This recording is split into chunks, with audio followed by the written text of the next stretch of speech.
PV Sindhu badminton champion जब 2021 Olympics के बाद में मोदी जी से मिली थी तब का ये वीडियो देखिए। सर वो मेरा कोच है सर, पार्क उनका नाम।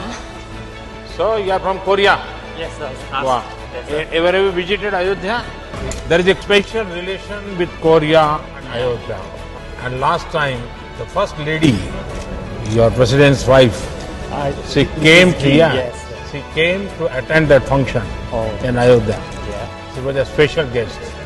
So you must visit Ayodhya and you must know what is the history about Ayodhya.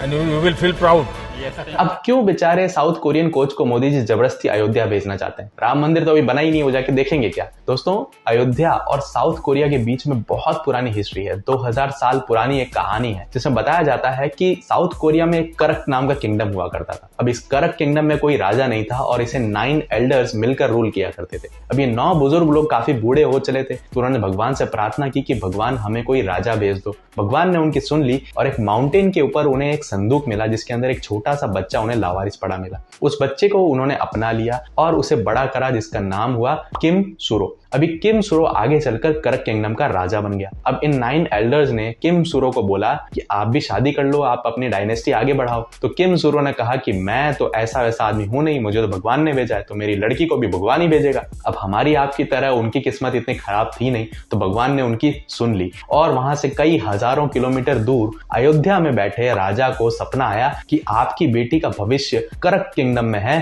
तो आप तुरंत उसे वहां रवाना करो। अब ये सपना जब उन्होंने देखा तो तुरंत अगले दिन अपनी बेटी को शिप में बैठाया और कई सारे गिफ्ट्स, खजाना और अपने बेटे को भी साथ में रवाना कर दिया उस शिप में कोरिया की तरफ। जब वो लड़की शिप में बैठकर वहां पहुंची तो अब किम सुरो को ये पता चला और उन्होंने यही समझा कि इस लड़की को भगवान ने मेरे लिए भेजा है। उस लड़की का नाम था राजकुमारी सूरी रत्ना और कोरिया में प्रिंस किम सुरो से उनकी शादी हो गई और शादी के बाद में उनका नाम रखा गया प्रिंसेस हेओ ह्वांग ओक, नाम लिखा हुआ है।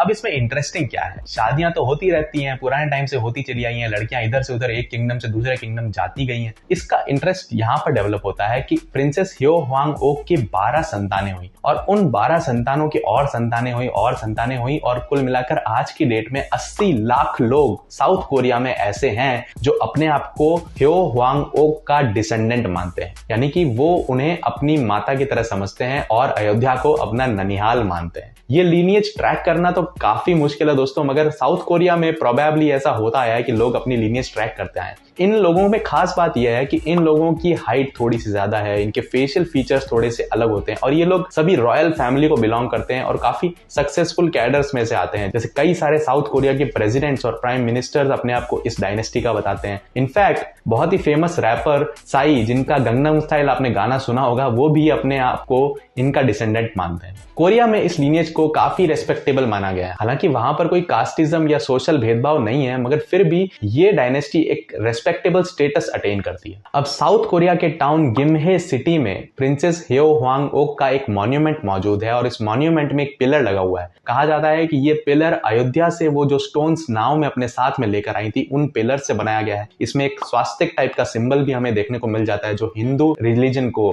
थोड़ा सिंबलाइज करता है। इसके अलावा कई सारी कहानियां, कई सारी फोकलोर्स मौजूद हैं जो ये बताती हैं कि ये रानी वहां से आई थी। लोग प्लेज ऑर्गेनाइज करते हैं जिसमें लड़कियां प्रॉपर इंडियन वेशभूषा और इंडियन ज्वेलरी पहनकर प्रिंसेस ह्यो ह्वांग ओक का रोल प्ले करती हैं, जिससे ये एस्टेब्लिश होता है ये कहीं ना कहीं वो भी मानते हैं कि प्रिंसेस सूरी रत्ना इंडिया से आई थी। हालांकि कोरिया में इसके बहुत सारे सॉलिड एविडेंसेस मौजूद हैं, मगर इंडियन हिस्ट्री में इसका कोई नामो निशान नहीं है। कहीं कोई ठोस एविडेंस नहीं मिलता कि कोरिया किसी प्रिंसेस को भेजा गया था और ये मिस्ट्री इंडिया में किसी को नहीं पता थी 1997 तक। 1997 में कोरिया के हिस्टोरियंस का एक डेलीगेशन अपनी लीनिएज ढूंढते ढूंढते अयोध्या तक आ पहुंचा और फिर धीरे धीरे डेवलपमेंट्स होते गए और 2001 के अंदर अयोध्या के अंदर प्रिंसेस ह्यो ह्वांग ओक को डेडिकेट करते हुए एक मेमोरियल भी बनाया गया। अब ये मेमोरियल इतना डेवलप तो हुआ नहीं, मगर फिर भी कई सारे साउथ कोरियंस इस मॉन्यूमेंट पर आते हैं प्रिंसेस ह्यो ह्वांग ओक को ट्रिब्यूट पे करने और इसे अपना ननिहाल बताते हैं। अब नवंबर 2018 में साउथ कोरिया की फर्स्ट लेडी यानी साउथ कोरिया की प्रेसिडेंट की वाइफ किम जंग सूक इंडिया आई थी तो उन्होंने ये विश किया कि वो अयोध्या जाना चाहती हैं। अब जब इसके रीजंस इंडियन गवर्नमेंट ने फाइंड आउट किए तो उन्हें ये पूरी बात पता चली, तो वहां के प्रशासन ने यह आश्वासन दिया